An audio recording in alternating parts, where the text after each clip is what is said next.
গুলিবিদ্ধ হয়ে মারা গেছেন তানজিন তিশার ব্যক্তিগত সহকারী।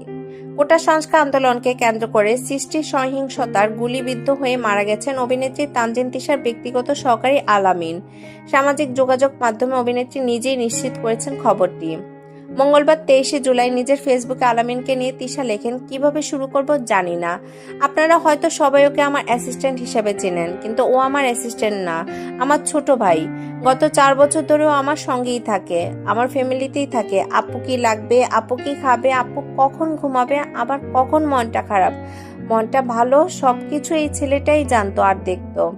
তিশা আরো লিখেছেন, আলামিন সারাটা দিন আমার বড় একটা ছায়ার মতো পাশে বসে থাকতো। আমার কত প্ল্যান ওকে নিয়ে। ওকে ড্রাইভিং শেখাবো, জোর করে বলতাম পড়াশোনাটা কন্টিনিউ করতে, পরীক্ষাটা দিতে। অনেকে অনেক কিছু বলতো, কিন্তু দুনিয়ার সাথে যুদ্ধ করেও আপুর কাছে এসে বসে থাকতো।